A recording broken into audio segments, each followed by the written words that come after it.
मेरी महाकुंभ प्रयागराज जाने की यात्रा शुरू हुई ट्रेन से। दिल्ली से रात 9:15 पर ट्रेन थी जो सुबह 5:30 बजे प्रयागराज पहुंचनी थी। चूँकि महाकुंभ चल रहा है, आसानी से टिकट नहीं मिल पा रही थी। ऑनलाइन काफ़ी सर्च करने के बाद एक ट्रेन मिली, स्वतंत्रता स्पेशल एक्सप्रेस 12562 दिखी, जिसमें AC 2 टियर की वेटिंग कम थी। तो सोचा शायद ये सीट कंफर्म हो जाएगी, इसलिए बुक कर दी। इसका एक तरफ का किराया था 1430 रुपये। महंगा ज़रूर है, लेकिन जाना तो था ही। 144 वर्ष बाद कोई पर्व आ रहा है, तो मैं उसे बिना देखे कैसे रह सकता हूँ। हम तो छोड़ो, 3 पीढ़ियों को भी ये दोबारा देखने को नहीं मिलेगा, इसलिए मुझे यहाँ हर हाल में जाना था। इसके लिए मैं बहुत ज़्यादा उत्साहित था। ये है second class, AC second class का कोच।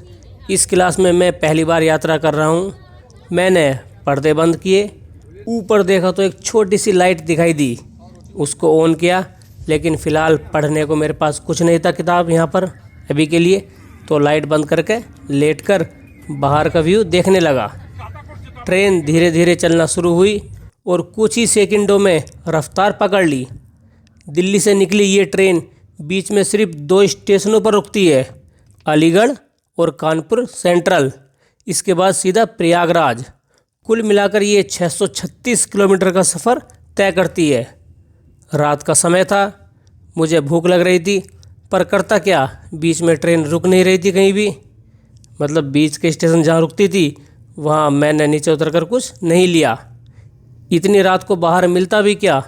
भूख तेज़ लग रही थी, पर पता नहीं ये बात करीना कपूर को कैसे पता चली। उन्होंने ट्रेन के अंदर बनी थाली मुझे भिजवाई और हाथ फैलाकर बताया कि तुम्हें इतना सारा खाना है। मैंने कहा ठीक है, खा लेता हूँ। लेकिन खाने के बाद पता चला कि टेस्ट खाने का कुछ खास नहीं था। खैर, रेलवे का खाना ऐसा ही होता है, बस पेट भर गया, इतना ही काफ़ी था।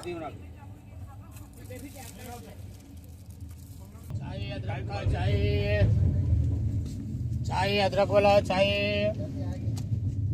करीब 1 घंटा देरी से ट्रेन पहुंच चुकी है प्रयागराज जंक्शन रेलवे स्टेशन पर। चूँकि अंधेरा और कोहरा ज़्यादा है, इसलिए साफ नहीं दिखाई दे रहा। अभी तो भीड़ कम है, लेकिन जाते समय ये काफ़ी ज़्यादा हो जाएगी। मैं ट्रेन से उतरकर प्लेटफॉर्म पर आ चुका हूँ। ये थी अपनी रेलगाड़ी। पुल से होते हुए हमें स्टेशन से बाहर निकलना है, सिविल लाइन की ओर। आपको स्टेशन से किस गेट से एग्ज़िट होना है, ये डिपेंड करेगा कि आप कहाँ से आ रहे हैं। कुछ जगहों के लिए आने वाली ट्रेनों के लिए अलग से निकास द्वार बनाए गए हैं, मतलब अलग अलग एग्ज़िट गेट हैं। तो हो सकता है कि जब आप आए तो किसी और गेट से बाहर निकलें या किसी और रास्ते से बाहर जाएं। दोनों साइड बनी तस्वीरों से महाकुंभ की झलक दिखनी शुरू हो गई है। सच में मैं बहुत ज़्यादा एक्साइटेड हूँ। अभी ये हाल है, तो आगे संगम पर क्या होगा, यही सोचकर मैं खुश हो रहा हूँ। बाहर रोड पर आ चुका हूँ। यहाँ से कोई वाहन नहीं मिलेगा। करीब आधा किलोमीटर ऐसे ही पैदल चलना है। ये प्रयागराज जंक्शन का एग्ज़िट गेट है, जो फ़िलहाल बंद है। संगम के लिए राइट साइड जाना है। संगम वो स्थान है जहाँ पर गंगा और यमुना जी का मिलन होता है। सरस्वती जी का भी जिक्र आता है, लेकिन वो अदृश्य बताई जाती हैं, जिनके बारे में आगे बात करेंगे। आप कहीं से भी आ रहे हो, सबका उद्देश्य होता है संगम पर पहुंचना, जिसके लिए यहाँ से auto rickshaw, battery rickshaw, tempo आदि चलते हैं। और तो और 2-4 व्यक्ति ऐसे भी मिल सकते हैं जिनके पास बाइक होगी और वो कहेंगे कि आप हमारी बाइक पर बैठिए, 100-200 रुपये दे दीजिए, हम आपको घाट पर छोड़ देंगे।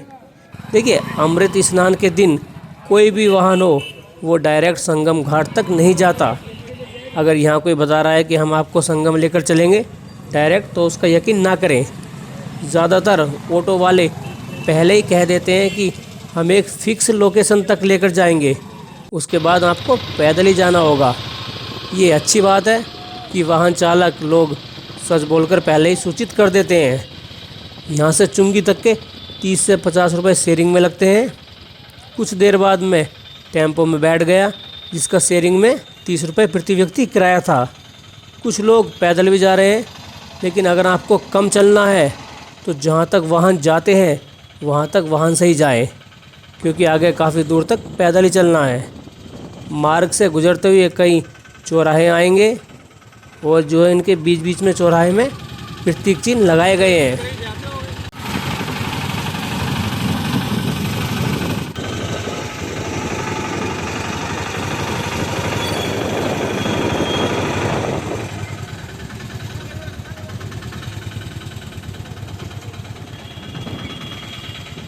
टेम्पो और अन्य वाहन यहीं तक आ रहे हैं। इसके बाद 6 किलोमीटर तक मतलब संगम तक पैदल ही जाना है। ऑटो वाले बता रहे थे कि ये स्थान चुंगी नहीं है, वो इससे आगे है। फ़िलहाल हम इस पुल के नीचे से गुजरते हुए आगे बढ़ेंगे। मित्रों, 45 दिन चलने वाले महाकुंभ में कुल मिलाकर 45 करोड़ लोगों के आने की उम्मीद है। इतने बड़े जन सैलाब को मैनेज करने के लिए कंडीशन के हिसाब से पुलिस वाले रास्ते बदल भी सकते हैं। कौन सा रास्ता खुलेगा, कौन सा बंद होगा, ये करंट स्थिति पर डिपेंड करता है। इसलिए जो मैं बता रहा हूँ हर वक्त वैसा ही मिले ये ज़रूरी नहीं है। कभी आप मेरे पीछे पड़ जाओ कि तूने तो ऐसा बताया था। स्नान के दिनों के हिसाब से रोड बंद और चालू होती है। दुकानों पर लगे बोर्ड के अनुसार ये जगह सोहबतिया बाग है। रेलवे के 2 लोहे के पुल बने हैं और ये रहा मैं आगे बढ़ते हुए। बीच बीच में हल्का होने के लिए सार्वजनिक शौचालय है। टॉयलेट की पूरे महाकुंभ क्षेत्र में कोई समस्या नहीं होने वाली। 1.5 लाख से ज़्यादा अस्थायी टॉयलेट बनाए गए हैं। महिलाओं की सुविधा के लिए अलग से व्यवस्था की गई है। ये भारत सेवाश्रम संघ का आश्रम है। सड़क किनारे एटीएम बना है, लेकिन अपने पास पहले से ही कैश ज़रूर रखें। गोल चक्कर में भगवान श्री कृष्ण जी का मोर का पंख रूपी प्रतीक चिन्ह लगा है। बोलो राधे राधे। यहाँ से संगम 3 किलोमीटर की दूरी पर है, जहाँ पर हमें स्नान करना है। ऊपर जो किला लिखा है 2.5 किलोमीटर, वहाँ पर लेटे हुए हनुमान जी की मूर्ति भी है। सामने जो पुल दिख रहा है ये है चुंगी। नॉर्मल दिनों में जब स्नान का दिन नहीं होता तब ऑटो वाले यहाँ तक आते हैं, लेकिन अमृत स्नान के दौरान पैदल ही जाना होगा। देखिए, अमृत स्नान को पहले शाही स्नान बोलते थे, उसको अब कहा जाता है अमृत स्नान।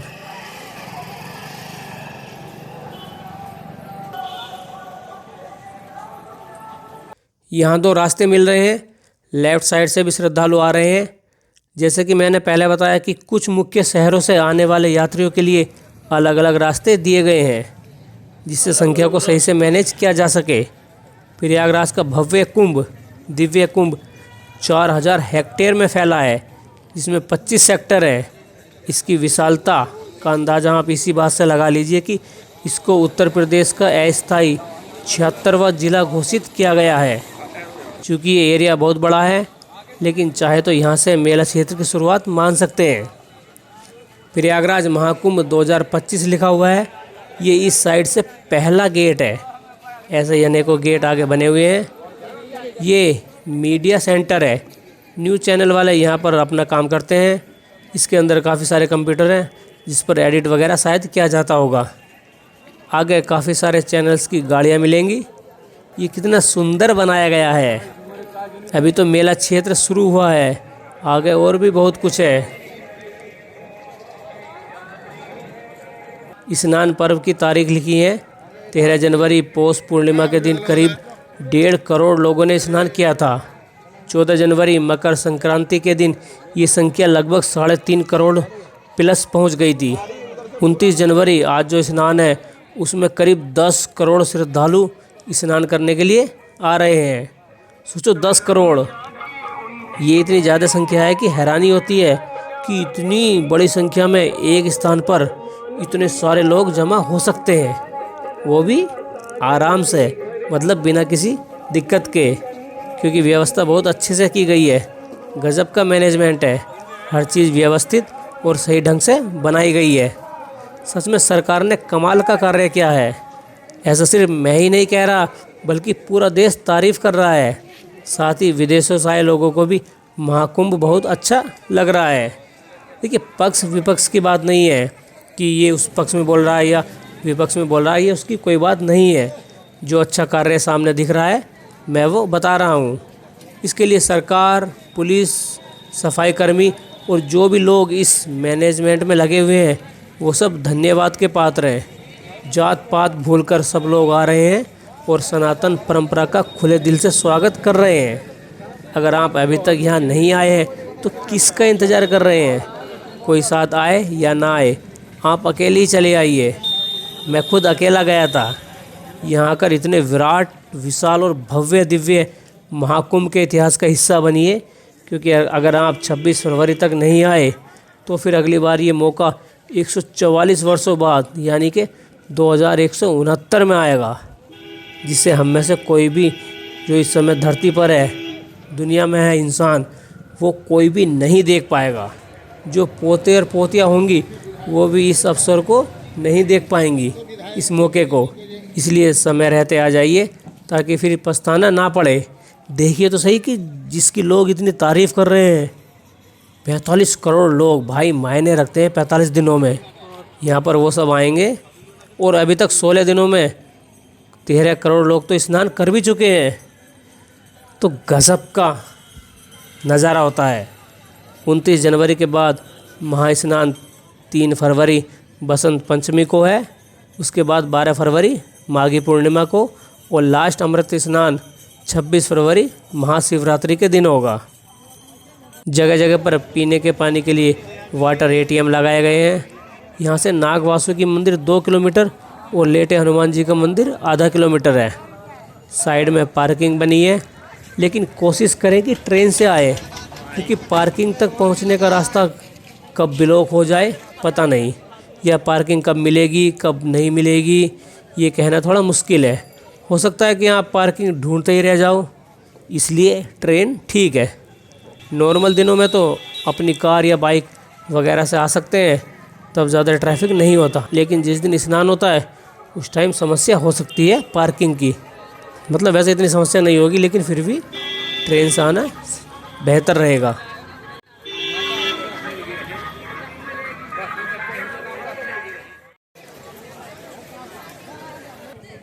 यहाँ से संगम 1.5 किलोमीटर है। ये जो अक्षयवट 1 किलोमीटर लिखा देख रहे हैं ना, ये बहुत प्राचीन और मुख्य वृक्ष है। अकबर से लेकर आक्रमणकारी जहांगीर तक ने इसको नष्ट करने की बहुत कोशिश की, जड़ों में आग लगवाई और ना जाने कितने ही प्रयास किए, पर ये आज भी अपनी जड़ें जमाए हुए है। अब हम पहुंच चुके हैं कच्छप द्वार पर। इस द्वार का नाम आया है भगवान विष्णु के कूर्म अवतार यानी कि कछुआ रूपी अवतार से। अगर आप कुंभ के बारे में थोड़ा बहुत जानते होंगे तो समुद्र मंथन के बारे में सुना होगा। वहाँ भगवान विष्णु ने कछुए का अवतार लेकर समुद्र में अपनी पीठ के कवच पर मंदराचल पर्वत को संभाला था। उन्हीं के नाम पर इस द्वार का नाम रखा गया है कच्छप द्वार। इस कथा को अगली वीडियो में जानेंगे, समुद्र मंथन की। रास्ते में इस तरह करतब दिखाते हुए भी कुछ बच्चे मिलेंगे।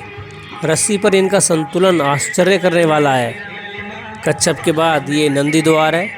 नंदी जी महादेव जी के वाहन है।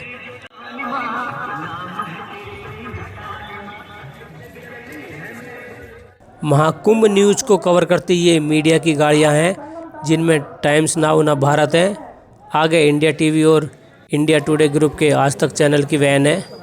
मीडिया वाले पूरे मेले में फैलकर न्यूज़ दे रहे हैं, तो हो सकता है कि आपकी भी कहीं फ़ोटो या वीडियो कुछ आ जाए, तो ज़रा कैमरे की तरफ देख रहे हैं तो मुस्कुरा कर देखिएगा।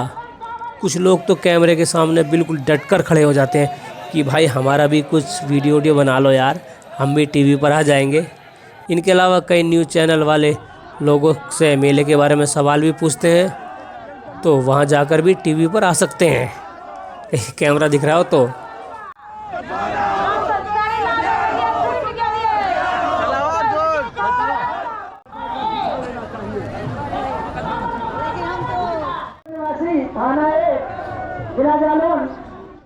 मोबाइल कैमरे में सही से नज़र नहीं आ रहा होगा, सामने देखिए कितना बड़ा जन सैलाब डुबकी लगाने जा रहा है।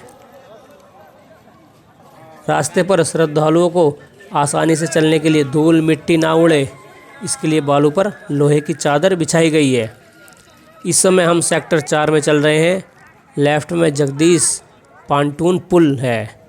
पांटून पुल को कहते हैं फ्लोटिंग ब्रिज, जो लोहे के खोखले कंटेनरों को पानी के ऊपर जोड़कर बनाया जाता है। इस तरह यहाँ करीब 30 पांटून ब्रिज हैं। अब मैं पहुँच चुका हूँ संगम पर। बहुत भीड़ है तो यहाँ थोड़ी देर बाद आऊँगा। फ़िलहाल थोड़ा सा आगे चलकर देखते हैं।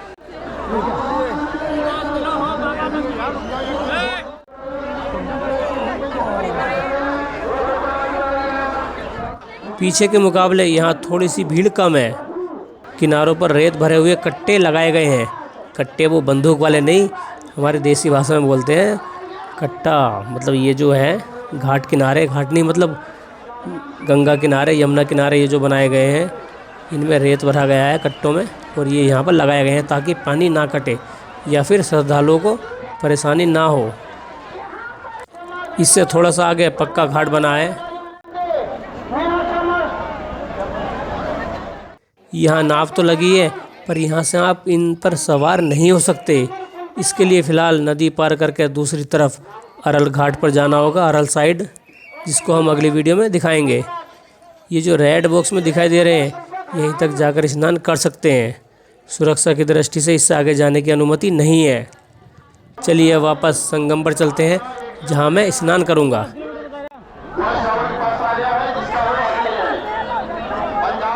इस समय मैं जहाँ खड़ा हूँ यही संगम है, लेकिन मेरे लिए दिक्कत ये है कि मैं अकेले आया हूँ।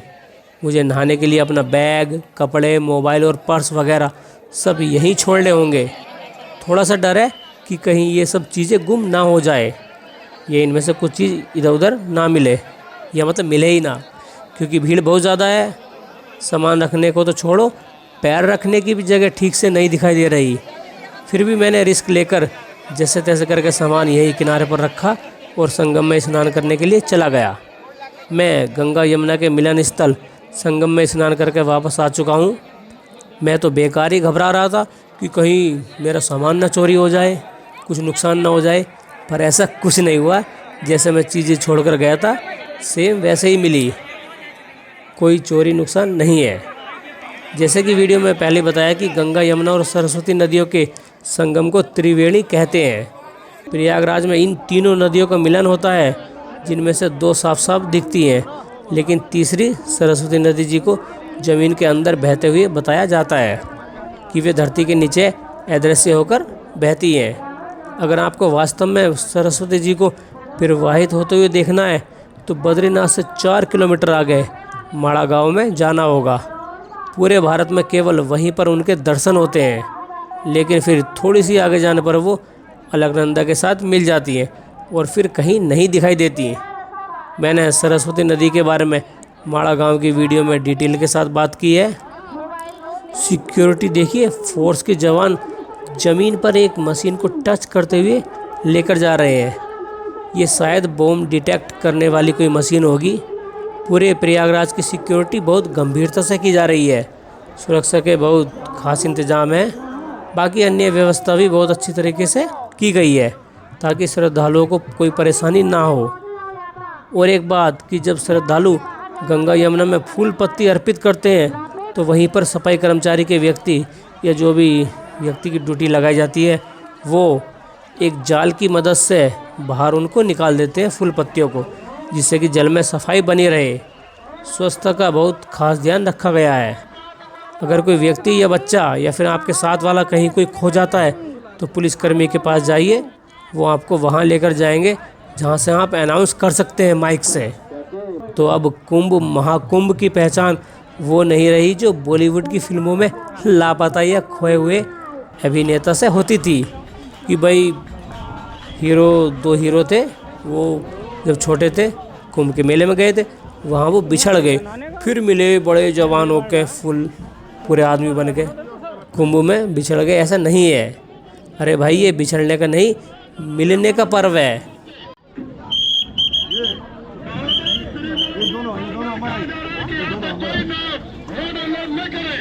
अच्छा, बोर्ड लाओ ना। ये पार्किंग स्टैंड की जगह है। फ़िलहाल कोई वाहन नहीं खड़ा, लोग यहाँ आराम कर रहे हैं। मैं भी चल चल कर काफ़ी थक गया हूँ। और पूरी रात ट्रेन में नींद भी नहीं आई।